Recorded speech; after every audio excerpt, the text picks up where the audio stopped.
आप देख रहे हैं मेरा यूट्यूब चैनल जीके मौर्य।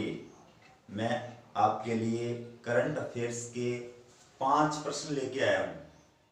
तो शुरुआत करते हैं। पहला प्रश्न है, विश्व स्वास्थ्य असेंबली जिसको WHO कहा जाता है, उसकी 73वीं बैठक कहाँ हो रही है? अभी हाल ही में ये बैठक चल रही है। विश्व स्वास्थ्य असेंबली WHO की 73वीं बैठक कहाँ चल रही है? इसका सही उत्तर है जिनेवा। जिनेवा। दोस्तों, विश्व स्वास्थ्य असेंबली WHO एक छोटा संगठन है जो विश्व स्वास्थ्य संगठन यानी WHO का एक छोटा संगठन है।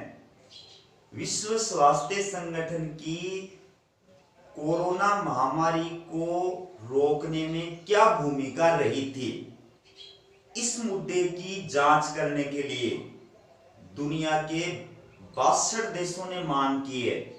भारत सहित दुनिया के 62 देशों ने ये मांग की है कि विश्व स्वास्थ्य संगठन यानी WHO की कोरोना महामारी को रोकने में क्या भूमिका रही है, इसकी जांच की जानी चाहिए। उस मुद्दे पर विश्व स्वास्थ्य संगठन का जो ये संस्था है विश्व स्वास्थ्य असेंबली, इसकी ये बैठक बुलाई जा रही है। और ये बैठक बुलाने की मांग करने वाला जो पहला देश है वो है ऑस्ट्रेलिया।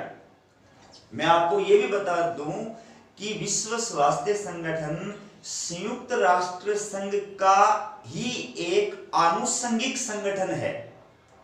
संयुक्त राष्ट्र संघ के 6 अंग हैं, उसमें एक जो अंग है आर्थिक और सामाजिक परिषद, उस आर्थिक और सामाजिक परिषद की ही एक एजेंसी या अभिकरण जो है वो विश्व स्वास्थ्य संगठन है, जिसकी स्थापना 7 अप्रैल 1948 को हुई थी। इसकी वर्तमान सदस्य संख्या 194 है और इसका जो मुख्यालय है वो जिनेवा में है। जिनेवा यानी स्विट्जरलैंड के अंदर है। अब बढ़ते हैं अपन दूसरे प्रश्न की ओर। भारत की किस अभिनेत्री को संयुक्त राष्ट्र पर्यावरण कार्यक्रम यानी UNEP की गुडविल एम्बेसडर बनाया गया है? तो इसका सही उत्तर है दिया मिर्जा। दोस्तों, भारत की अभिनेत्री दिया मिर्जा पहले से ही संयुक्त राष्ट्र पर्यावरण कार्यक्रम की गुडविल एम्बेसडर थी। अब वर्तमान में उसका जो कार्यकाल है वो 2023 तक बढ़ा दिया गया है। मैं आपको यह भी बता दूं कि यह जो संयुक्त राष्ट्र संघ का अभिकरण है UNEP यानी संयुक्त राष्ट्र पर्यावरण कार्यक्रम, इसके द्वारा प्रतिवर्ष 9 मई को विश्व प्रवासी दिवस का आयोजन किया जाता है। विश्व प्रवासी दिवस, जिसके अंतर्गत जो प्रवासी पक्षी होते हैं उन प्रवासी पक्षियों के और उनके आवास के संरक्षण के बारे में दुनिया भर में जागरूकता फैलाने का कार्य किया जाता है। तो उसी की ब्रांड एम्बेसडर जो है दिया मिर्जा को बनाया गया है।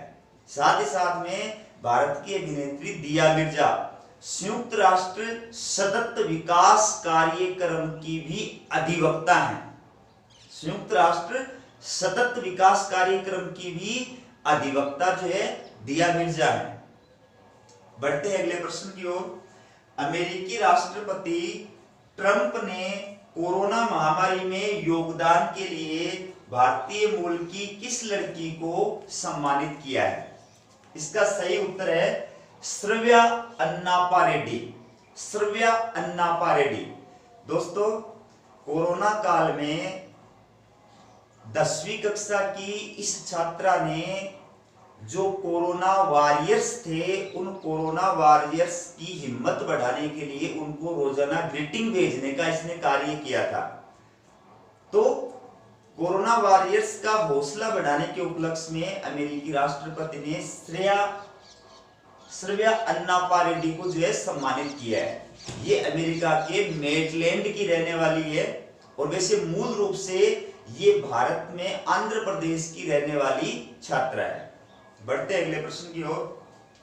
हाल ही में किस देश के नेता ने लगातार चौथी बार प्रधानमंत्री पद की शपथ ली है? इसका उत्तर है इजराइल। दोस्तों, इजराइल के नेता हैं, इजराइल के प्रधानमंत्री हैं बेंजामिन नेतन्याहू।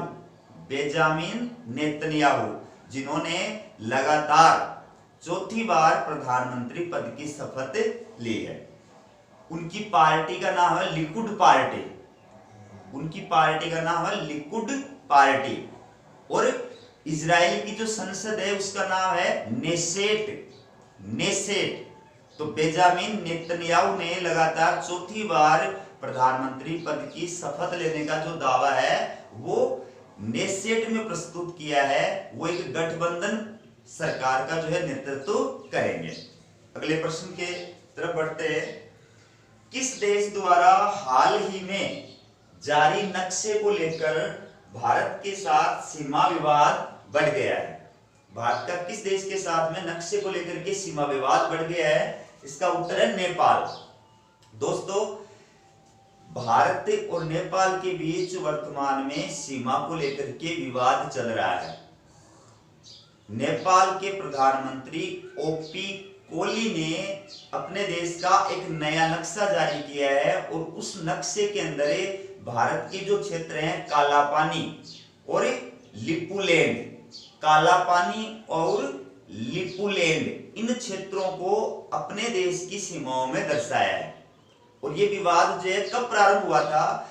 दरअसल ये विवाद जो है ये उस वक्त प्रारंभ हुआ था जब जम्मू कश्मीर के पुनर्गठन के बाद भारत सरकार ने भारत का नया नक्शा जारी किया था और उस नए नक्शे में लिपुंड और कालापानी को भारत में दर्शाया था। उसको लेकर के नेपाल के प्रधानमंत्री ने विरोध दर्ज कराया था।